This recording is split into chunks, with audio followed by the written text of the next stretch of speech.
Hi అండి, welcome to Aadya's world. ఈరోజు అయితే నేను వంకాయ పచ్చడి చేస్తున్నానండి. దీనికోసం కళాయిలో కొంచెం ఆయిల్ వేసుకొని పల్లీలు వేసుకున్నాను. ఈ పల్లీలు కొంచెం ఫ్రై అయిన తర్వాత దీంట్లోకి కొద్దిగా పచ్చిశనగపప్పును కూడా యాడ్ చేసుకుంటున్నాను. పచ్చిశనగపప్పు వేసుకున్న తర్వాత దీంట్లోకి ఒక 4 వెల్లుల్లి దంచి వేసుకోవాలండి, 4 వెల్లుల్లి రెబ్బలు.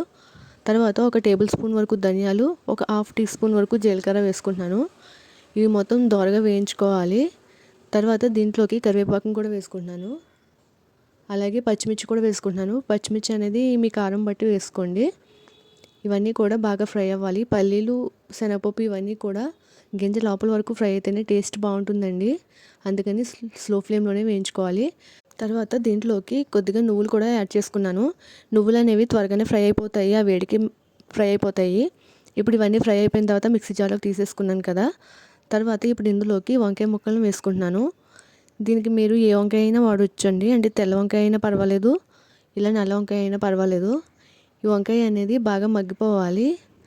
బాగా మెత్తగా అయిన తర్వాత మాత్రమే పచ్చడి అనేది చేసుకోవాలి, అప్పుడే టేస్ట్ బాగుంటుంది. లేకపోతే పచ్చి స్మెల్ వస్తుంది, బాగోదు. వంకాయలు ఇలా ఫ్రై అయిపోయిన తర్వాత దీంట్లోకి కొంచెం పసుపుని యాడ్ చేసుకుంటున్నాను. అలాగే నిమ్మకాయ సైజ్ అంతా చింతపండుని కూడా వేసుకుంటున్నాను.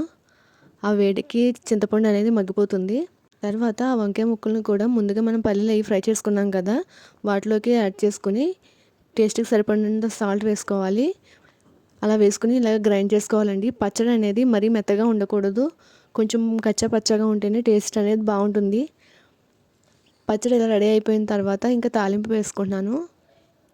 తాలింపు కోసం ముందుగా ఒక కడాయిలో కొంచెం ఆయిల్ వేసుకొని ఆవాలు, జీలకర్ర, శనగపప్పు, మినప్పప్పు, అలాగే ఎండుమిర్చి, కొంచెం కరివేపాకు కూడా యాడ్ చేసుకోవాలి. అంతేనండి. ఇప్పుడు తాలింపుని పచ్చడిలో వేసుకుంటే మనకి పచ్చడి అనేది రెడీ అయిపోతుంది. వేడివేడి అన్నంలో నెయ్యి కానీ లేకపోతే నువ్వుల నూనె ఉంటుంది కదా, అది కానీ వేసుకుని పచ్చడి వేసుకొని తింటే చాలా బాగుంటుందండి. ఈ పచ్చడిని మీరు కూడా ట్రై చేసి ఎలా ఉందో నాకు కామెంట్ చేసి చెప్పండి. బాయ్.